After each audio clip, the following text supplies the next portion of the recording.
दोस्तों, अस्सलाम वालेकुम, खुशामदीद आपको मेरे चैनल में। मैं आपकी मेज़बान फरवा बतूल उम्मीद करती हूँ आप सब खैरियत से होंगे। अल्लाह ताला आप सबको खुश रखे, आबाद रखे और अपनों के साथ रखे।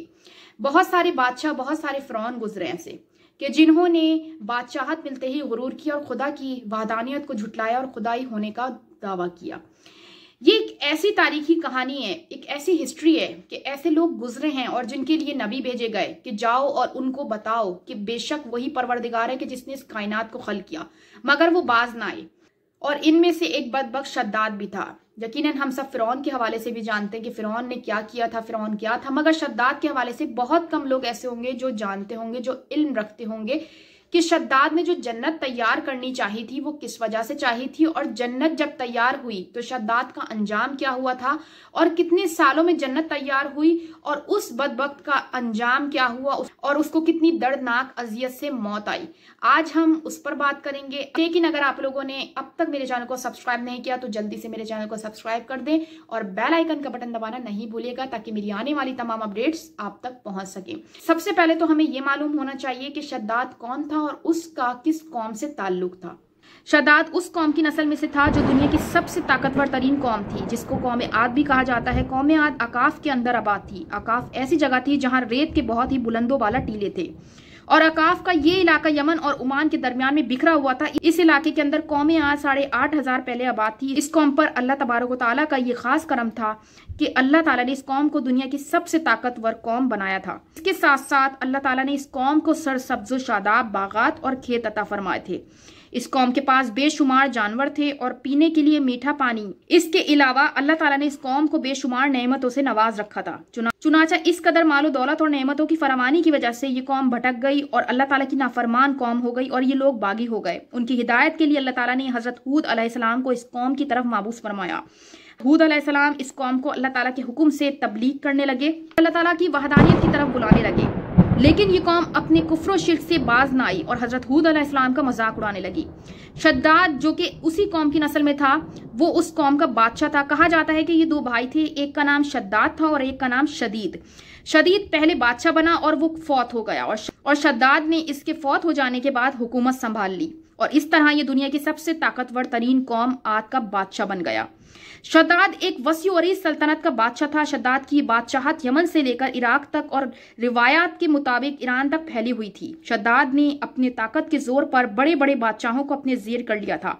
चुनाचा इस बदबख्त को हजरत हूद अलैहिस्सलाम ने समझाने की बहुत कोशिश की, मगर उसका दिल हो चुका था, यानी कि उसका मन हो चुका था। चुनाचा जब हजरत हूद अलैहिस्सलाम ने शद्दाद को अल्लाह ताला की वहदानियत की तरफ बुलाया और एक खुदा की इबादत करने का हुक्म दिया, तो उस वक्त शद्दाद और हजरत हूद अलैहिस्सलाम के दरमियान एक जबरदस्त मुकालमा हुआ, जिसके नतीजे में शद्दाद ने हजरत हूद अलैहिस्सलाम से पूछा कि अगर मैं अल्लाह ताला पर ईमान ले आऊं तो मुझे क्या हासिल होगा।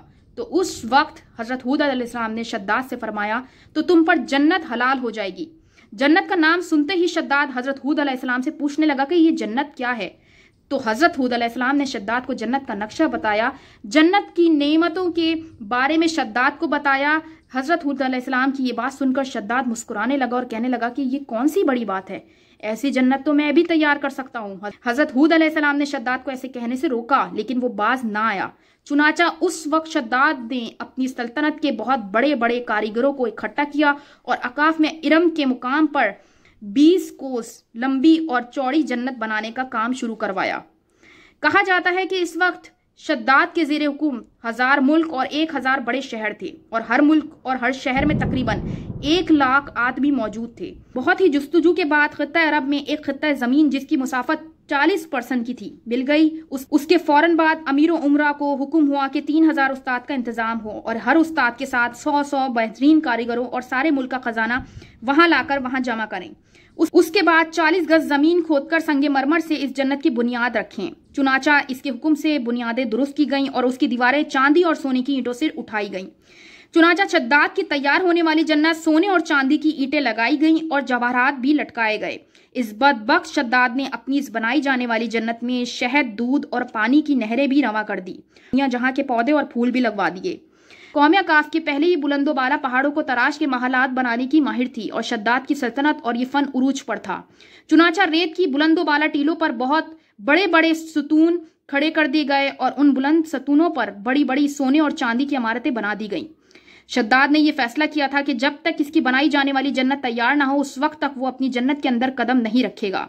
चुनाचा शद्दाद के हुक्म के मुताबिक जन्नत तैयार होने लगी और शद्दाद अपने महल के अंदर बेसब्री के साथ जन्नत का काम मुकम्मल होने का इंतजार करने लगा। शद्दाद की इस जन्नत को मुकम्मल होने में 12 साल लगे। 12 साल के अंदर जब ये जन्नत मुकम्मल हुई और उसको तरह तरह की खूबसूरतियों और हीरे जवाहरात से मुज़य्यन कर दिया गया तो उस वक्त शद्दाद को उसकी जन्नत तैयार होने का पैगाम पहुंचा दिया गया। चुनाचा शद्दाद जन्नत के तैयार होने के पैगाम सुनकर ही बहुत खुश हुआ और शद्दाद अपनी जन्नत को देखने के लिए अपनी फौज को साथ लेकर जन्नत की तरफ निकल पड़ा। चुनाचा वो जन्नत के दरवाजे पर पहुंचा, घोड़े से नीचे उतरने लगा। अभी उसका एक पांव जमीन और एक घोड़े की रुकाब पर था कि मलाकुल मौत आ गया। शद्दाद ने उससे सिर्फ जन्नत में कदम रखने की मोहलत मांगी, लेकिन फरिश्ते का जवाब था, अल्लाह ताला का हुक्म है कि मैं तुम्हें तुम्हारी जन्नत में कदम ना रखने दूं। वो बहुत गिड़गिड़ाया, लेकिन मलाकुल मौत ने उसकी जान कब्ज कर ली। चुनाचा शद्दाद की मौत के बाद हजरत जिब्राइल अलैहिस्सलाम ने एक जोरदार चीख मारी और शद्दाद की बनाई हुई सारी जन्नत जमीन के अंदर धंस गई और गायब हो गई। शद्दाद की इस इबरतनाक मौत के बाद हजरत हूद अलैहिस्सलाम ने कौम आद को बारहा समझाया, लेकिन कौम आद बाज ना आई। हालांकि शद्दाद का यह अंजाम कौम आद के लिए काफी था। हजरत हूद अलैहिस्सलाम ने कौम आद को शद्दाद का अंजाम बताया।